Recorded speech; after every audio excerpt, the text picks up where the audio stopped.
Bismillahirrahmanirrahim. Diriwayatkan dari Al-Hasan Al-Basri bahwasanya Rasulullah sallallahu alaihi wasallam pernah bersabda,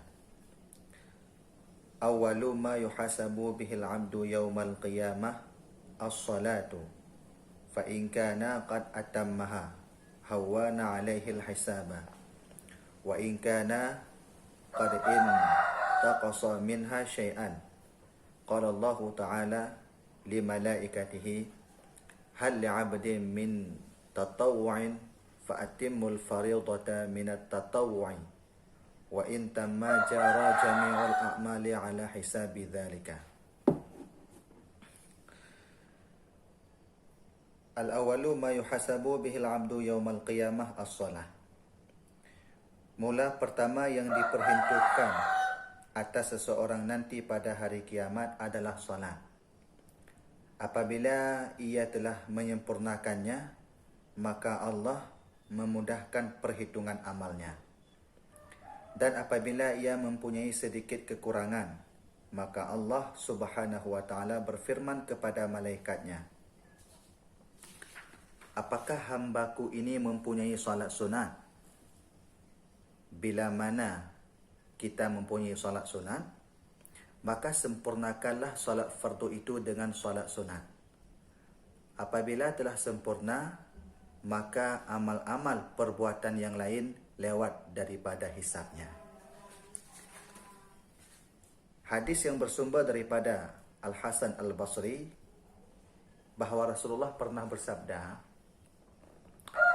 nanti pada hari kiamat, mula-mula yang pertama yang diperhitungkan oleh Allah Subhanahu wa taala pada seseorang itulah solatnya.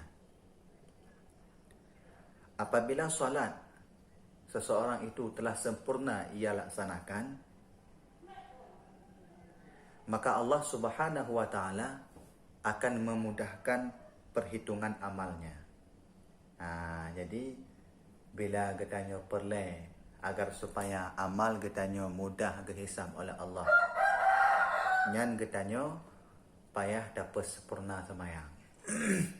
Maka salah satu kelebihan katanya menyempurnakan solat adalah mudahnya hisab. Mudah sehingga waktu hisab di hari yaumil qiyamah. Tapi apabila kita melakukan solat tidak sempurna, ini akibatnya nanti akan membuat perhitungan amal kita nanti akan berat.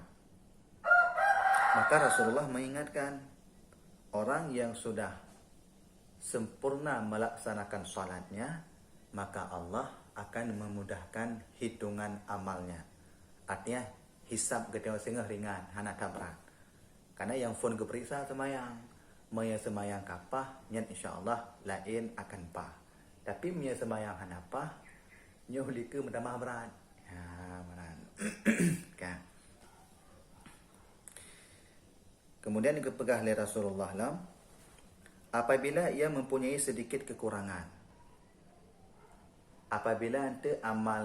apabila semayang katanya na kurang-kurang bacut, na cupa-cupa bacut, maka Allah Ta'ala berfirman kepada malaikatnya. Allah Ta'ala akan ditanya mbak malaikat, apakah hambaku ini mempunyai solat sunat?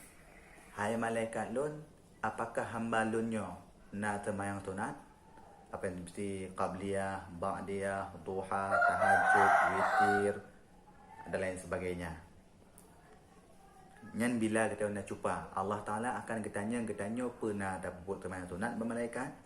Kalau memang na semayang sunat yang kita lakukan, maka dekallah Allah kepada malaikat, sempurnakan solat fardu itu dengan solat sunat. Ini disampaikan, tolong siat hamba lunyo yang pubut semayang fardunya, semayang fardu yang dipubutnya cupa-cupa, tolong tak sempurnakan siat dengan semayang sunat. Berarti menyamanan hikmah di antara hikmah getanya tak semayang sunat tak barengi dengan solat fardu. Lagi umpamaji solat sunat qabliyah, solat sunat ba'diyah, solat duha, solat tahajud, dalam solat-solat yang lainnya, Nyan di samping ada pahala tersendiri, ternyata solat-solat sunat tersebut bisa untuk menyempurnakan kekurangan solat fardu yang kita laksanakan. Ya, yang kelebihan je. Maka beba daripada sembahyang sunat. Apabila telah sempurna, sembahyang fardu kedua sempurna. Apakah sempurna dengan memang diri sembahyang fardu itu sempurna, atau memang hanya sempurna tapi hidup kekurangannya li sembahyang sunat sehingga jid kesempurna sembahyang fardu katanya, maka amal-amal perbuatan yang lain lewat daripada hisabnya. Artinya kelewat hanya hisab tapi akan mudah. Sembahyang kapah bati puasa akan ringan bagi hisab, zakat akan ringan bagi hisab dan lain-lain sebagainya. Tapi sembahyang phone ka hanapa phone mantang ke tengok kamu palau nyan ulika langsung bertambah berat. Maka ketika kita dah sembahyang nyobek tanggung-tanggung, sempurnakan rukuk dan sujud bersempurna, benar tumak ninah, bek bagah-bagah, bek bagah-bagah tak. Anggaplah bahawa sembahyangnya adalah momentum perjumpaan kita dengan Allah Subhanahu Wa Taala. Ada perlu bagah-bagah tak. Biasa mentang karena menyebagah-bagah sembahyang, andai kata solat yang kita lakukan itu cepat-cepat, buru-buru, tergesa-gesa, entek khusyuk hana bak kata dapat halil kata lung sembahyang hana khusyuk pakan hana khusyuk, ternyata akibat tanya tergesa-gesa dalam melaksanakan solat. Akibat daripada tergesa-gesa melaksanakan solat itulah tidak khusyuk. Dalam kitab Muraqiyah Ubudiyah, Imam Al-Ghazali memang menyampaikan bahawa untuk khusyuk solat itu ada tahap-tahapnya, ada proses-prosesnya. Salah satunya adalah menentukan waktu yang tepat. Artinya ketika kita tak kena sembahyang, nyan berkamejan wateji. Bek lagi pekan kita nak begah. Bek sampai water sembahyang lagi ibarat orang secara kebetulan. Dan sembahyang kebetulan. Allah kita mau water sembahyang je boleh.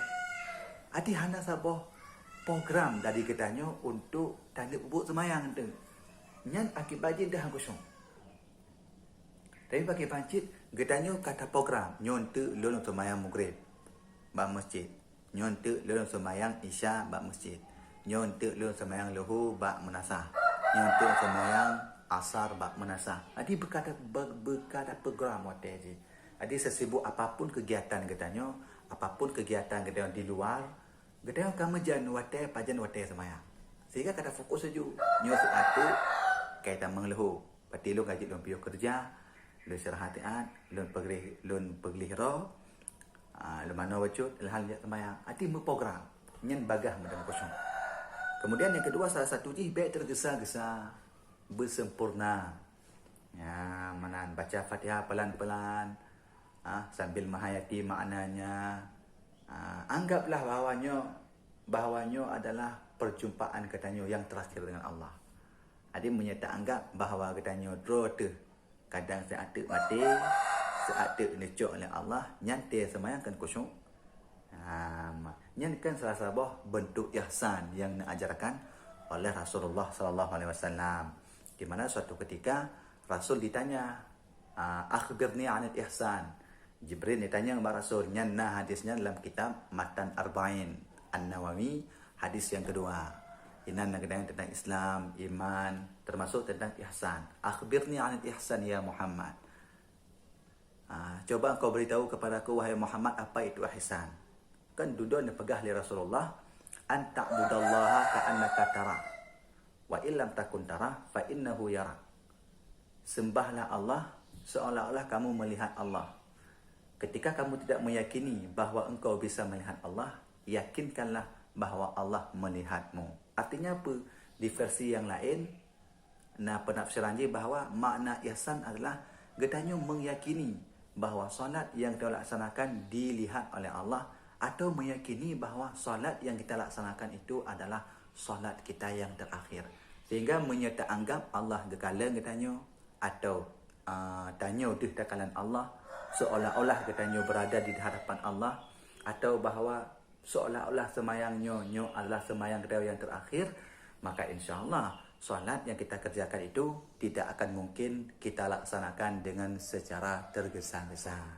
Sehingga ujung-ujung sempurna semayang katanya, semayang kita sempurna, maka insya-Allah Allah akan mempermudah perhitungan hisab amal-amal katanya yang lain.